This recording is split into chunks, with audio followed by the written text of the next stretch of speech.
Clear کر دیا. آپ کیا کہتے ہیں؟ مطلب ہے 174 رات کو ووٹ آف نو کانفیڈنس میں آ گئے, 176 صبح بیٹھے تھے. ایک یہ بھی نکتہ ہے کہ 174 کیوں ہوا ہے, 2 کون سے تھے جنہوں نے ووٹ نہیں دیا, تو کسی اور کو بنا لیتے, اتنا رسک نہ ہوتا. یہ بار بار آج سوال پوچھا گیا ہے. کوئی رسک ہے ہی نہیں جی. پہلی بات تو یہ ہے کہ 176 یا 177 تھے, 172 چاہیے تھے ایکچولی. اس وقت موقع پہ 174 ہوں گے. جس طرح کے حالات رہے سارا دن, انسرٹینٹی, پتہ نہیں کیا ہوگا کیا نہیں, اور یہ بھی تھا کہ شاید اب ووٹ نہیں ہوگا اور یہ کنٹینٹ پہ جا رہے ہیں. اس وقت یہ بھی تبصرے تھے, آپ بھی کر رہے تھے, آپ سے مراد میڈیا سارا. جی جی. لیکن جہاں تک آج انہوں نے بڑا زور و شور سے وہاں پہ آبجیکٹو ریزولوشن سے لے کے اور پتہ نہیں کون کون سی تلخ کلامی بھی ہوئی, بیان کی گئی. تلخ کلامی تو اب ان کا ہتھیار ہے.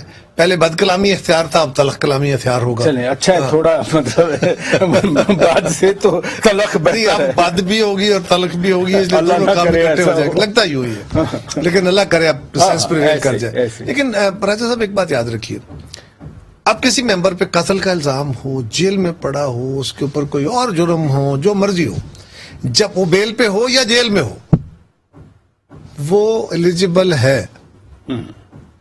کسی کے اوپر اگر قتل کا الزام ہے, وہ سٹنگ ممبر ہے, قتل کا الزام ہے, جیل میں بیٹھا ہوا ہے, بیل نہیں ہے, ایون دین وہ الیکشن لڑ سکتا ہے, کوئی بات نہیں ہے اس کو. جب تک کوئی بندہ, یعنی پرائم منسٹر کے لیے کیا شرط ہے؟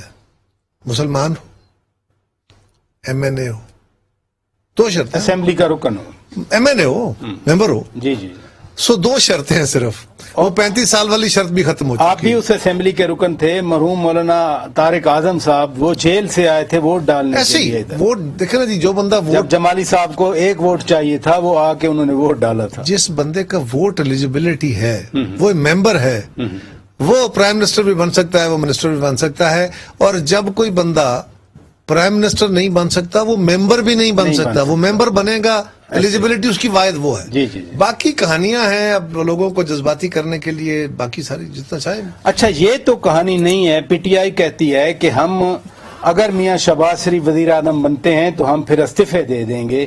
یہ کتنا بڑا چیلنج ہے آپ کی اتحادی بننے والی حکومت پہ؟ راجہ صاحب, پہلی بات تو یہ ہے کہ اس وقت ملک بہت گمبھیر ایشوز میں ہے.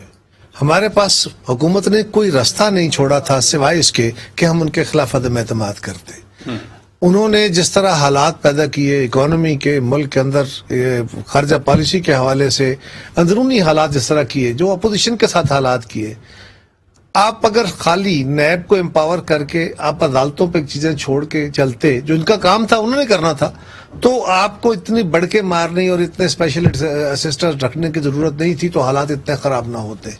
آج جو حالات ہوئے ہیں, وزیر اعظم صاحب کہہ رہے تھے میری خوش قسمتی ہے, انہوں نے مجھے موقع دے دیا ہے, یہ سب اکٹھے ہو گئے ہیں, اب یہ عدم اعتماد لے کے آگے پھنس گئے. اب پہلے ہم پھنس گئے تھے, اب ہم غدار ہو گئے ہیں. اب ہم پہ یہ ہے کہ جی ہم تو کسی غیر ملکی سازش کے تحت آ گئے ہیں. ہم نے تو پی ڈی ایم بھی کسی غیر ملکی سازش کے تحت بنایا تھا نا, اس لیے کہ پی ڈی ایم کے چارٹر میں سیکنڈ لاسٹ ہماری کلاس 26 نکات جو. اور آپ کو یہ بھی یاد ہے نا پراچا صاحب کہ ہم نے, ہمارا جو اختلاف ہوا تھا پی ڈی ایم سے, اس میں میجر جو اختلاف تھا وہ تھا ہی اس پوائنٹ پہ. وہ کہتے تھے استعفے دیں, ہم کہتے تھے کہ نہیں عدم اعتماد کی طرف جائیں. پھر بلاول صاحب 27 فروری کو چلتے ہیں لانگ مارچ جب لے کے آئے, وہاں کہتے ہیں تو خط نہیں آیا تھا. پر یہ اب سوال یہ ہے کہ خط ایک اور ایشو ہے کہ جی خط آ گیا اور خط کی بنیاد پہ اتنا بڑا ہنگامہ ہو. میں آج بھی سمجھتا ہوں کہ پارلیمان کو اپنا کام خود کرنا چاہیے, ہمیں عدلیہ پہ نہیں جانا چاہیے. عدلیہ ہمارے لیے بہت قابل احترام ہے, عدلیہ کو سلام ہے کہ انہوں نے نظریہ ضرورت کو دفن کیا ہے, بہت اچھا کام کیا ہے. لیکن ایون دین پارلیمان ایک ماں ہے سارے اداروں کی, اس کو انصاف کے لیے وہاں نہیں جانا چاہیے تھا. لیکن جب اگر کوئی راستہ چھوڑے ہی نہ, مکمل طور پر راستے بلاک کر دیے جائیں اور پاکستان کا آئین بالکل سبورٹ کر دیا جائے, تو ہمارے پاس کوئی اور راستہ نہیں تھا. میں آج بھی سمجھتا ہوں پراچا صاحب, جو خط بار بار آپ کہہ رہے ہیں, جو اسپیکر صاحب کی رولنگ بھی تھی اور آپ نے بھی کہا, اس خط کا میں آج آپ کے پروگرام میں کہہ رہا ہوں, میں نے اپنی جماعت سے بھی گزارش کرنی ہے, میں نے میاں صاحب سے بھی گزارش, ہم سب کریں گے کہ جی ہم نے اس خط کو پروب کرانا ہے, اس کی تحقیقات کرانی ہے. کمیشن عمران خان صاحب بنایا تھا, ان کے تو چیئرمین نہیں بیٹھے. ہم جو بھی ذمہ دار بندہ ہوگا, جس طرح کا بھی کمیشن وہ تشکیل پائے, ایک نیوٹرل کمیشن ہونا چاہیے. اس کو ڈیپلی ڈگ ہونا چاہیے, اور اب اس میں کوئی سیکریسی نہیں رہ گئی, اس لیے کہ جو اس کے متنازع ایشوز تھے اتنے ڈیبیٹ ہو گئے اسمبلی میں, میڈیا میں, عدالت میں, اب اس میں کون سا رہ گیا ہے خفیہ؟